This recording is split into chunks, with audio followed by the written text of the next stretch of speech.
जादुई केले की घर। बहुत साल पहले मीतू, उसकी मम्मी राबेया और उसकी पापा अनवर के साथ एक गांव में रहते थे। मीतू की पापा अनवर एक किसान थे।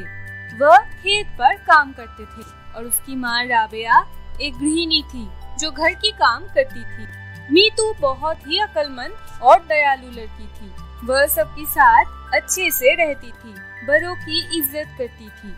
मीतू की मम्मी पापा उससे बहुत ज्यादा प्यार करते थे। मीतू उनकी एक लौती औलाद थी। मीतू की माता पिता उसको एक स्कूल में दाखिला कर दिया। वह हर रोज स्कूल में जाती थी और एग्जाम में फर्स्ट होती थी। मीतू दिल लगा के पढ़ाई करती थी और स्कूल के बाद अपनी मम्मी पापा को समय देती थी। एक दिन स्कूल से आके मीतू देखती है कि उसकी मम्मी पापा का देहांत हो गया है। वह लोग अब इस दुनिया में नहीं रहे। मम्मी पापा को खोकर मीतू रो पड़ती है। गांव के लोग उनको दिलासा दे रहे थे। मम्मी पापा के जाने के बाद मीतू बहुत अकेले पड़ गई। कुछ दिन मीतू अपनी एक पड़ोसी के घर में रह रही थी। पड़ोसी आंटी का नाम था लीपी। लीपी शुरुआत में मीतू का बहुत ध्यान रखती थी, लेकिन कुछ दिन बाद लीपी मीतू से घर का सब काम करवाने लग गई। लीपी का एक लड़की थी, उसकी नाम थी इभा। लीपी इभा से बहुत स्नेह करती थी, इभा से बहुत प्यार भी करती थी। उससे घर का कोई काम नहीं करवाता था। इभा लीपी का एक लौती लड़की थी। माँ के इतने लाड प्यार से इभा बहुत बदतमीज लड़की बन गई। सुन मीतू, कल से सुबह और भी जल्दी उठना पड़ेगा। उठ के नाश्ते बनाना पड़ेगा, फिर घर का सब काम खत्म करना, तभी तुझे यहाँ का खाना नसीब होगा, नहीं तो भूखा ही मरना पड़ेगा। समझ में आया कुछ? हाँ आंटी जी, आप जैसे बोल रहे हो वैसे ही मैं सब कुछ कर दूंगी, लेकिन मैं और भी पढ़ाई करना चाहती थी। इभा के स्कूल में आप मुझे एडमिशन करवा देंगी?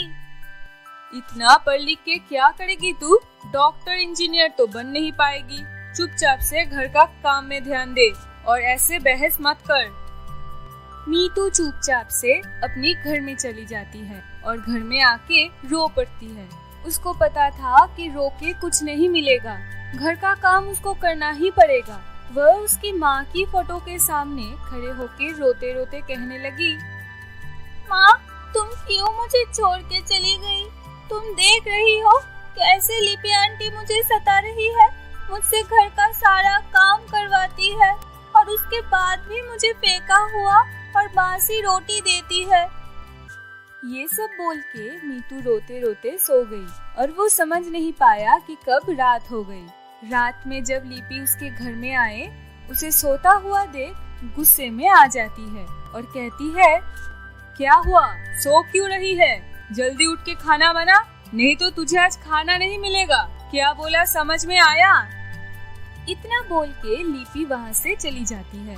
लिपि का बेटी इभा भी मीतू को पसंद नहीं करती थी। इभा मीतू की मजाक बनाती थी, उससे सब काम करवाती थी।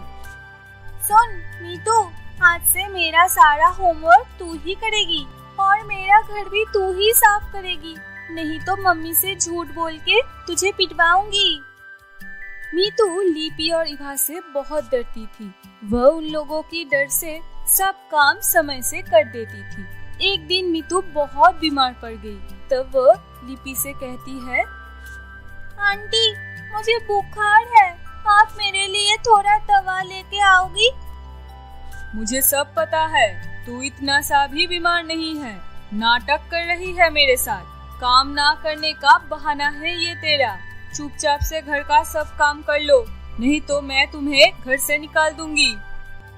मीतू इतनी बीमार थी कि बिस्तर से भी उठ नहीं पा रही थी। घर का कोई भी काम वह कर नहीं पा रही थी। जब लिपि ने देखा घर का कोई काम नहीं हुआ, तब वह मीतू पर बहुत क्रोधित हो जाती है। मीतू, मैंने कितनी बार तुझे कहा है कि मेरे साथ नाटक मत करना। ये सब काम ना करने की बहाना है। चुपचाप मेरे घर से निकल जा, नहीं तो बहुत बुरा होगा। इभा छुप छुप के ये सब बातें सुन रही थी और वह बहुत खुश हो जाती है, क्योंकि अब मीतू उसके साथ नहीं रहेगी, उसके बिस्तर पर नहीं सोएगी।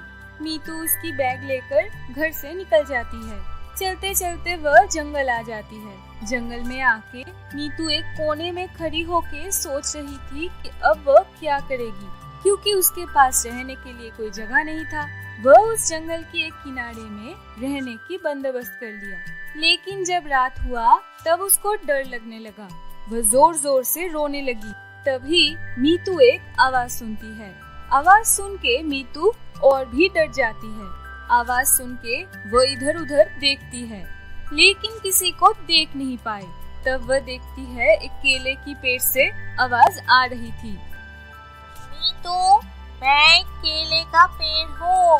मैं तुम्हारे बारे में सब कुछ जानती हूँ।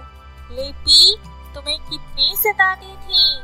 मीतू, मुझे तुम्हारी मम्मी ने लगाई थी। वह मेरी बहुत अच्छे से ख्याल रखती थी और इसीलिए आज मैं तुम्हारी मदद करना चाहती हूँ। मीतू, मैं कोई साधारण पेड़ नहीं हूँ। मैं एक जादुई पेड़ हूँ। मेरे ऊपर तुम जो केले देख रही हो, ये सब जादुई केले की घर है। इस केले के घर में तुम रह सकती हो और तुम्हें तुम्हारे जरूरत की सारे सामान भी मिल जाएगी। इस केले की घर तुम्हारे सब ख्वाहिश पूरा करेगा। आप सच बोल रही हो? मुझे तो विश्वास ही नहीं हो रही है। तब उस जादुई केले की पेड़ उसको घर में ले जाती है। मीतू, तुम इस घर में आ जाओ। ये घर तुम्हारे लिए ही बनाया गया था। इस घर में आ जाओ।